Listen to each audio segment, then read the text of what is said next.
Merhaba arkadaşlar, mutfağıma hoş geldiniz.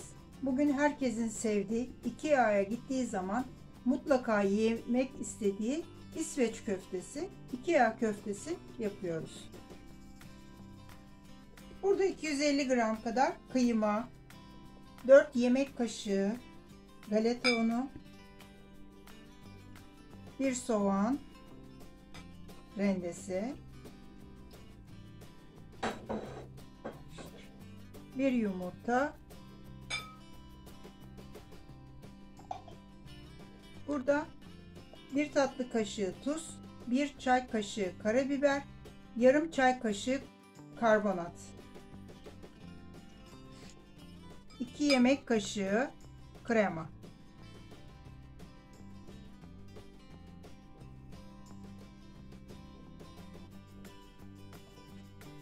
2 yemek kaşığı zeytinyağı,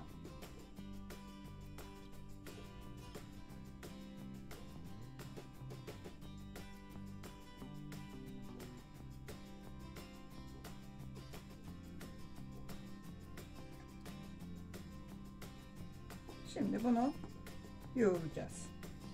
Şimdi hepsini güzelce yoğuruyoruz.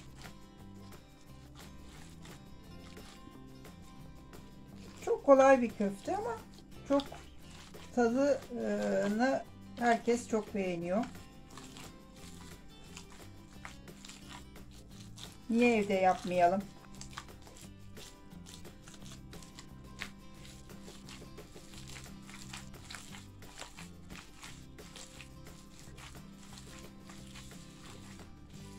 Baştan cıvık gibi duruyor ama yoğurdukça o kıvamını alacak.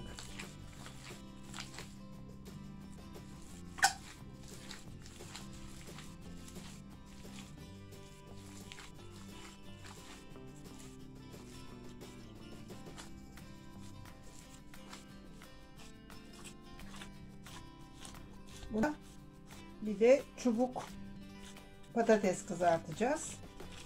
Siz arzu ederseniz püre de yapabilirsiniz ama orijinali patates kızartması. Tamam. Şimdi yuvarlamaya başlayalım. Şöyle top köfteler yapıyoruz. Fazla büyük yapmayın ki içi rahat pişsin. Kızartacağız çünkü.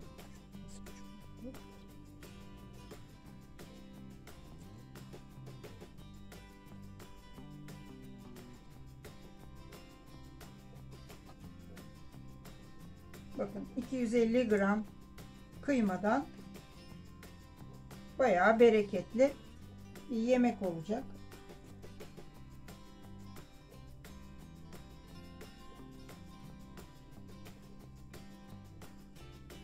Ben bunları yuvarlayayım, böyle hazırlayayım. Üstüne dökülecek sosu da hazırlayacağız. Evet. Hepsini hazırladık. Şimdi biraz dinlensin. Ben de sosun malzemelerini hazırlayayım. Şöyle sosu için 1 tatlı kaşığı dolu dolu tereyağı erisin.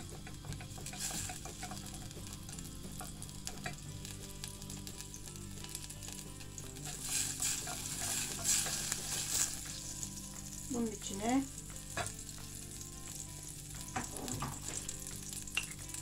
şöyle dolu dolu 1,5 tatlı kaşığı kadar un. Şimdi bunu bir kavuralım.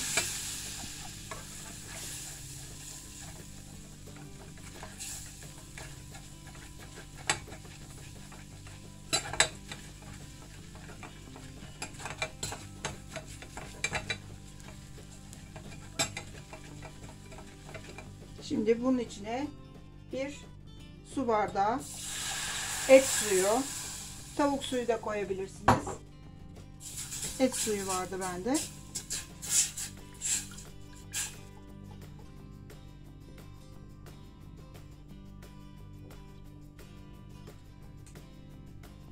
Şöyle bir çay kaşığı karabiber.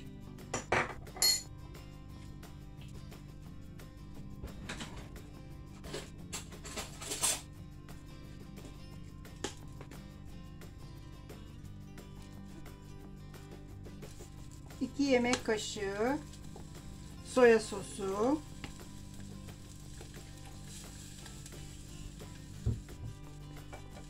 2 yemek kaşığı krema.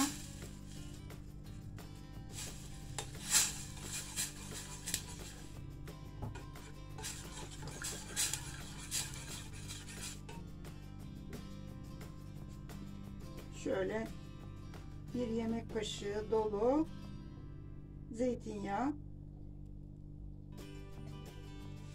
Şimdi bunu güzelce kaynatacağız.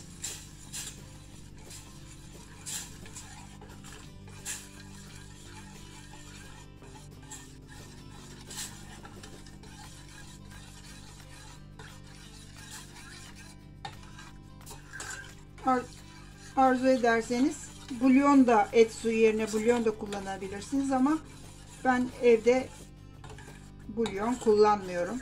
İçeriğini okuyunca devamlı dolabımda et suyum, tavuk suyum hazır. Evet, sosumuz kaynamaya başladı.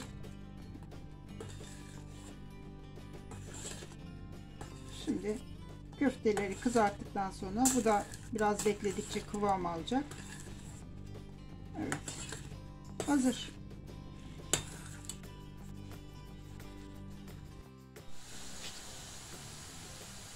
Evet, köftelerimizi kızartacağım. Şöyle tavamıza zeytinyağı koyuyorum.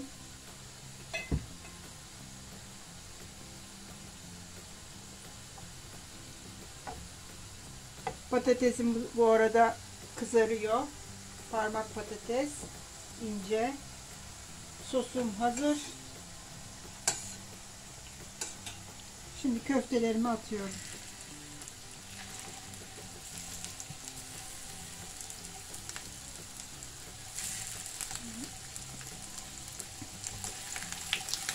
Zeytinyağı yanmadan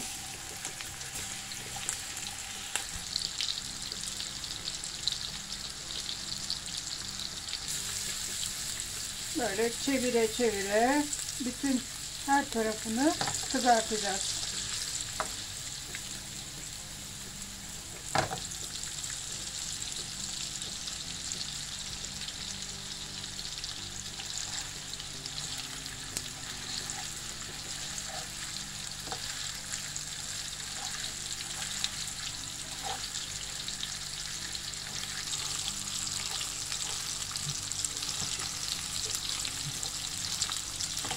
Böyle çevire çevire kızartırsak her yeri aynı ölçüde kızarır.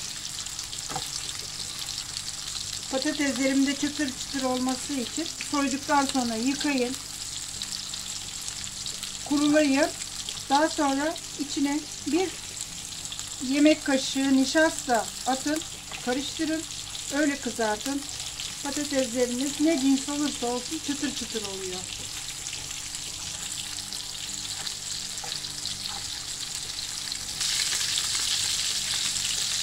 Evet arkadaşlar, köftelerimiz kızardı.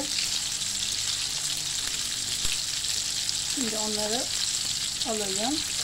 Kağıdın üstüne alalım.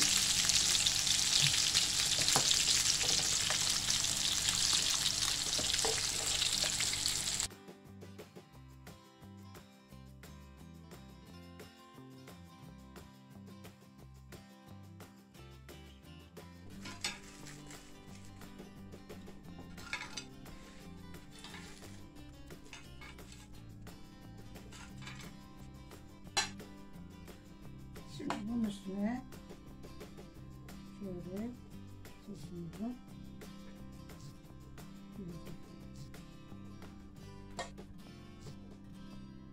arzu ederseniz patateslerin üstüne de gezdirebilirsiniz.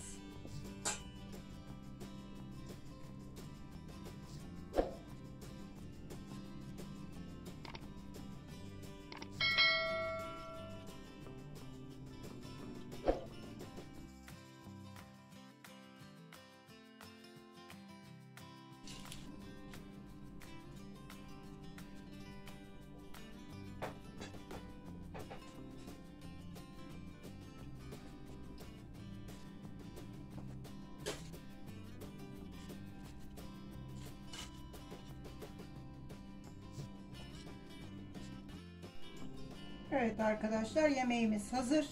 Nefis oldu. Herkesin yapmasını tavsiye ederim. Tam ölçüdür bunlar. Kanalıma abone olmayı, beğenilerinizi, yorumlarınızı bekliyorum.